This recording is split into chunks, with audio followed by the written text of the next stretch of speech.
Shambho Ramanatha. See, I'm here to talk my 2 points about the Rakhigarhi DNA analysis. Now let's understand what this Rakhigarhi DNA analysis is all about. First thing, Rakhigarhi is a place in Haryana which was one of the towns belonging to the Indus Saraswati Valley civilization.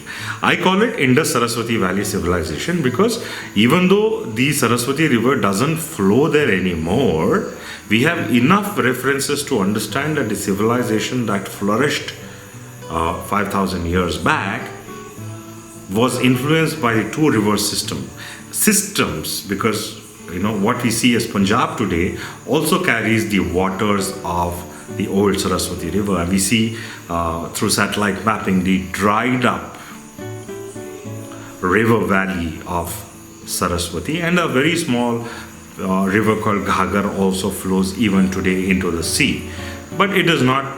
It's a very small river which starts abruptly and ends into the sea. Anyway, that's not the point. The point is, the DNA analysis was conducted on 61 skeletons, and only one skeleton was fit to be subjected to complete DNA analysis. Now, one is a very small sample size if you ask me to determine whether a particular DNA strand belonged to a generally specific area. But what the research says, because I read the report partially, of course, and what it says is an ancient Harappan genome lacks ancestry from pastoralists and Iranian farmers. So it says what it doesn't contain. So they're talking in a negative sense that it is not of the grasslands, it's not of the steppes or the steppes, but it is of an indigenous DNA. It is of the indigenous DNA, right? Now, this is extremely good because see, I've always maintained that there was no Aryan attack, because if you look at the Rig Veda and if you see the compositions there are many places where the river Saraswati has been mentioned. And few years back, we got satellite maps of a dried up Saraswati river basin valley being shown both by ISRO and by NASA, which proved that the Saraswati used to flow parallel to the river Indus, the Indus river that flows today. So it was parallel to that. So these two river systems combined produced this civilization that we call as Indus Valley or Harappan civilization, or what I like to call as Indus Saraswati Valley civilization, right?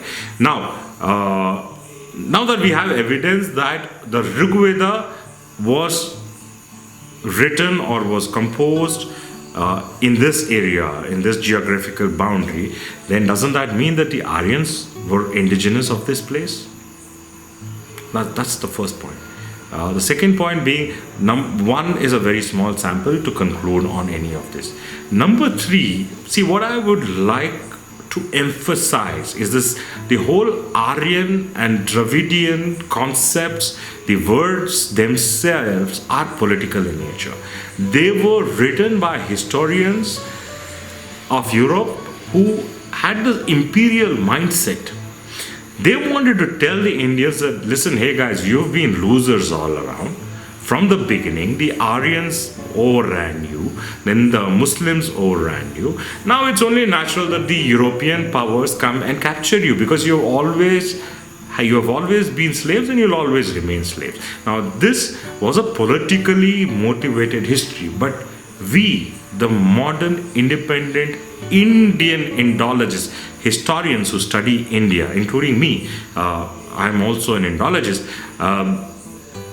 we have tried to look at it from an objective point of view and not get influenced by these politically motivated theories. Now, if you look at it standalone, now Aryan is a word which was coined to mean something very political, but it is native of the people who composed the Vedas, right? Because you'll find the word Arya plenty of times in the Vedas. In fact, a person who was not of this structure of society was called Anarya or a non-Arya. So the word itself stems from this Sanskrit compositions of Vedas and allied texts. Now, if once we have conclusive proof, which we don't right now, that these texts and these ideas were generated in the subcontinent of India and that no Aryan invasion ever happened, the word Dravid itself goes out of the window. Dravid is used, for example, I am one of the Pancha Dravid of a particular sect, and these Pancha Dravids mean South Indian states: the Marathi, the Telugu, the Tamil, the Malayali, and the Konkani. These five are put together and called Panch Dravid, which means just the south, nothing else. It just means the south, the southern people. It doesn't mean they were displaced from anywhere else. Where and how this theory got interpolated is really a research subject. I think somebody should take it up. Maybe this video will motivate one of you to take up this research as to where this idea got interpolated.